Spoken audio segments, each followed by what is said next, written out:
ఏపీలో పలు ప్రాంతాల్లో ఎన్నికల ప్రచారం చేస్తున్న షర్మిల జగన్ పాలనపై ఘాటు విమర్శలు చేస్తున్నారు. తాజాగా ఆధోనిలో పర్యటించిన ఆమె వైసీపీ ప్రభుత్వ వైఫల్యాలను ఎండగట్టారు. వైపాకను సాగనంపేందుకు ఏపీ ప్రజలు సిద్ధంగా ఉన్నారని షర్మిల అన్నారు. ప్రత్యేక హోదా తెస్తామని, మద్యపాన నిషేధం చేస్తామని, ప్రతి ఏటా జాబ్ క్యాలెండర్ ఇస్తామని హామీలు ఇచ్చిన జగన్ ఆ హామీలను గాలికి వదిలేశాడని షర్మిల మండిపడ్డారు. అధోనిలో స్పిన్నింగ్ మిల్స్ మూతపడితే ఇప్పటి వరకు తెరిచే పరిస్థితి లేదని విమర్శించారు. ఇలాంటి నాయకులకు మళ్లీ అధికారం ఇవ్వడం మనకు అవసరమా అని షర్మిల ప్రశ్నించారు. స్థానికుడు రమేష్ యాదవ్ ను ఆధోని ఎమ్మెల్యేగా గెలిపించాలని విజ్ఞప్తి చేశారు. వచ్చిన ప్రతి అన్నకు, ప్రతి తమ్ముడికి, ప్రతి అయ్యకు, ప్రతి అమ్మకు, ప్రతి అక్కకు, ప్రతి చెల్లికి మీ రాజశేఖర రెడ్డి బిడ్డ శిరస్సు వంచి చేతులు జోడించి మనస్ఫూర్తిగా నమస్కరించుకుంటాము. 5 సంవత్సరాలు అయిపోయింది, ఎన్నికలు అయిపోయి మళ్ళీ ఎన్నికలు వచ్చేసాయి. ఏమన్నా వచ్చేసాయా? ఎంతంట ఓటుకి? ఈసారి ఎంత? 5 2 2000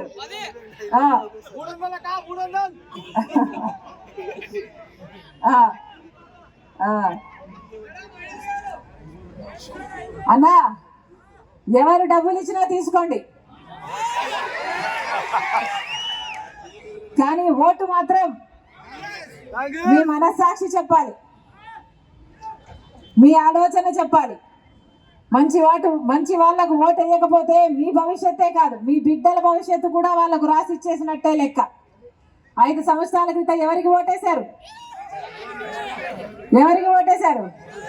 పేకాట రాయడం చెప్తున్నాడు కదా. ఎవరు మీ ఎమ్మెల్యే? YCP party MLA. అసలు ₹1,00,00,000 పైన ఏ రిజిస్ట్రేషన్ జరిగినా ఆయన ఇంటికి వెళ్ళి చేర్చుకోవాలట కదా. నిజమేనా? అంతటి గుండా అంట కదా మీ ఎమ్మెల్యే. మరి ఎందుకన్నా అట్లాంటి వాళ్ళకి ఓట్లు వేయాలి? మిమ్మల్ని ఏలుతున్నారు, అధికారం ఇచ్చిందే మీరు, ఓట్లు వేసింది మీరు, అలాంటిది మిమ్మల్ని వెళ్తున్నారు. ఇక ఎందుకు వేయాలి వాళ్ళకు ఓట్లు? కొన్ని ఏమైనా అభివృద్ధి చేశారా? అభివృద్ధి జరిగిందా అన్నా? ఒక్క రకంగానైనా, ఒక్క అడుగైనా ఆదోని ముందుకెళ్ళిందా? పత్తి, ఇక్కడ పత్తి ఎక్కువ పండుతుంది. రాజశేఖర రెడ్డి గారు ఉన్నప్పుడు 12,000 పలికేది, ఇప్పుడు ఎంత ఉంది? 6,800. ఏడా 6,300.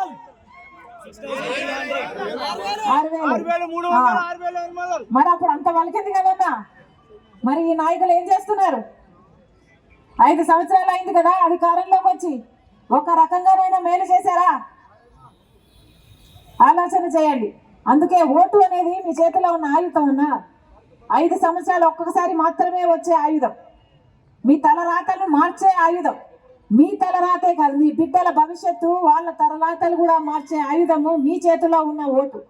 అందుకే మంచి వాళ్ళకు ఓటేయండి అని అడుగుతున్నాం. ఒకవైపు ఇక్కడ బీజేపీ నిలబడింది, ఇంకోవైపు వైసీపీ నిలబడింది, ఇంకోవైపు కాంగ్రెస్ పార్టీ నిలబడింది. బీజేపీ పార్టీకి ఎందుకు ఓటేయాలో ఆలోచన చేయండి.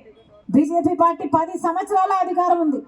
10 సంవత్సరాలుగా అధికారంలో ఉండి కూడా బీజేపీ పార్టీ మన రాష్ట్రానికి ఏం చేసింది? ఒక్క రకంగానైనా మేలు చేసిందా? ప్రత్యేక హోదా 10 సంవత్సరాలు అయింది బీజేపీ పార్టీ ఇస్తానని చెప్పి, ప్రత్యేక హోదా ఇప్పటికీ కూడా ఇవ్వలేదు బీజేపీ పార్టీ. పోలవరం లాంటి ప్రాజెక్టులు ఇప్పటికీ కట్టలేదు బీజేపీ పార్టీ. మనకు రాజధానికి ఇవ్వాల్సిన డబ్బులు ఇప్పటికీ ఇవ్వలేదు బీజేపీ పార్టీ. ఏం చెప్పింది? 2 కోట్ల ఉద్యోగాలు ఇస్తామన్నారు బీజేపీ పార్టీ ప్రతి సంవత్సరం. ఎన్నొచ్చాయన్నా? 10 సంవత్సరాలలో 20 కోట్ల ఉద్యోగాలు వచ్చుండాలి. మరి ఆదోనిలో ఎంతమంది బిడ్డలకు వచ్చినాయి ఉద్యోగాలు? ఆంధ్ర రాష్ట్రంలో ఎంతమంది బిడ్డలకు వచ్చినాయి ఉద్యోగాలు? కనీసం 1 కోటి మందికి వచ్చినాయా? 10 లక్షలు వచ్చినాయా అంటే సున్నా, గుండు సున్నా. బీజేపీ పార్టీ ఏం చేసింది?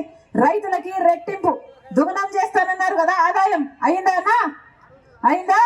బాగుందా వ్యవసాయం? మరి ఏం చేసినట్టు బీజేపీ పార్టీ? మతతత్వ పార్టీ. మతం పేరుతో చిచ్చు పెట్టాలి, ఆ మంటలో వాళ్ళు చలి కాచుకోవాలి. ఇది కదా బీజేపీకి తెలిసిన రాజకీయం. ఏం చేసింది బీజేపీ పార్టీ? ఒక మతాన్ని అవమానించాలి, ఇంకో మతాన్ని రెచ్చగొట్టాలి. ఇదే కదా బీజేపీకి తెలిసిన రాజకీయం. అలాంటి వాళ్ళకు ఓట్లు వేయాలో లేదో మీరు ఆలోచన చేసుకోండి. ఇప్పుడు బీజేపీ అభ్యర్థి నాన్ లోకల్ అట కదా, అవునా? మరి అలాంటి వాళ్ళు కావాలన్నా కనీసం మీరు పిలిస్తే పలకకుండా ఉండే వాళ్ళకు ఎందుకు ఓట్లు చేయండి. ఇంకోవైపు వైకాపా అధికారం చేపట్టిన వెంటనే రాష్ట్రంలోని ఖాళీగా ఉన్న 2.30 లక్షల ఉద్యోగాలు భర్తీ చేస్తానని జగన్మోహన్ రెడ్డి హామీ ఇచ్చారని, గడిచిన 5 ఏళ్లుగా ఆ మాట మరిచారని ఎద్దేవా చేశారు. ఖాళీలు భర్తీ చేయకుండా 5 ఏళ్లు ఏం చేశారని ఆమె ప్రశ్నించారు. జగన్ ఇచ్చిన హామీలు మద్యం దుకాణాల్లోనే ఉండిపోయాయని ఎద్దేవా చేశారు. మోసపోవడానికి మీరు సిద్ధమా? 23,000 ఉద్యోగాలతో డిఎస్సీ వేస్తానన్నారు. మరి సిగ్గు లేకుండా 6,000తో ఉద్యోగాలు దగా డిఎస్సీ ఎందుకు వేస్తున్నట్టు జగన్మోహన్ రెడ్డి గారు? వీళ్ళేనా రాజశేఖర రెడ్డి గారి ఆశయాలను నిలబెట్టేది? రాజశేఖర రెడ్డి గారు మాటిస్తే మడవ తప్పనివాడు. పూర్తి మద్యపాన నిషేధం చేస్తానన్నాడా లేదా జగన్మోహన్ రెడ్డి గారు? పూర్తి మద్యపాన నిషేధం చేయకపోతే అసలు ఓట్లే అడగనన్నాడా లేదా జగన్మోహన్ రెడ్డి గారు? మేనిఫెస్టోలో పెడుతున్నాను, మేనిఫెస్టోలో అంటే నాకు బైబిల్ తో సమానం, ఖురాన్ తో సమానం, భగవద్గీతతో సమానం అని చెప్పలేదా జగన్మోహన్ రెడ్డి గారు? ఈ రోజు పూర్తి మద్యపాన నిషేధం చేయకపోగా ఆఖరికి సర్కార్కే మద్యం అమ్ముతుంది కదా. సర్కార్ అమ్మడం అంటే ఏమిటి? ఆఖరికి జగన్మోహన్ రెడ్డి గారే మద్యం అమ్ముతున్నారు కదా. ఏం అమ్ముతున్నారు? వాళ్ళు అమ్మిందే కొనాలట, వాళ్ళకి ఎంత అమ్ముతే అంతకే కొనాలట. ఏం అమ్ముతున్నారు? భూమట, స్పెషల్ స్టేటస్ అట, క్యాపిటల్ అట, డిఎస్సీ అట. అయ్యా జగన్మోహన్ రెడ్డి గారు వాగ్దానాలన్నీ ఎక్కడ నిలబెట్టుకున్నారయ్యా అంటే అదిగో మద్య షాపులు అన్ని నిలబెట్టుకున్నారు అన్నట్టుగా ఉంది. మద్య షాపులో వచ్చింది స్పెషల్ స్టేటస్, మద్య షాపులో వచ్చింది డిఎస్సీ, మద్య షాపులోనే వచ్చింది క్యాపిటల్. ఇవన్నీ వాస్తవంగా ఎక్కడున్నాయి? ఒక్క మాట కూడా నిలబెట్టుకోలేదు. ప్రతి వాగ్దానం ఫ్యాన్ గాలికి కొట్టుకుపోయి ఏం చెప్పాడు? బీజేపీ మెడలు వంచుతానన్నాడు. ప్రత్యేక హోదా ఎందుకు రాదో చూస్తాను అన్నారు. మరేమైంది? 5 సంవత్సరాలు అయిందే. ఈ 5 ఏళ్లలో ఒక్కసారైనా ఒక్క నిజమైన ఉద్యమమైనా చేశాడా జగన్మోహన్ రెడ్డి గారు ప్రత్యేక హోదా కోసం? అన్నా, ప్రత్యేక హోదా మన రాష్ట్రానికి ఊపిరి లాంటిది. మన బిడ్డల భవిష్యత్తు ప్రత్యేక హోదా.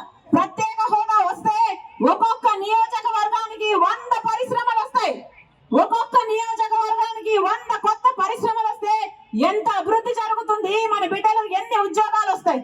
కానీ ప్రత్యేక హోదాని స్వప్రయోజనాల కోసం బీజేపీకి తాకట్టు పెట్టేశారు కదా జగన్మోహన్ రెడ్డి గారు.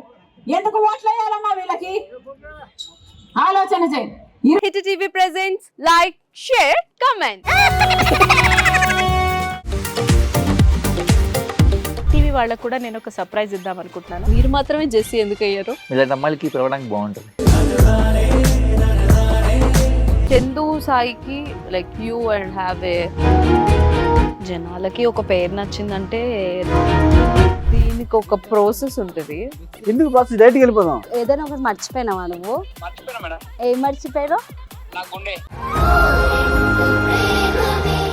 ఏదో ఆ టైంకి మన సుడి బాగుంటే ఎవరన్నా చూపిస్తే రాయగలం కానీ డోర్ టు డోర్ సేల్స్ చేసేవాళ్ళు. శారీ వస్తుంది, శారీలో వెనకాల కట్టుకుని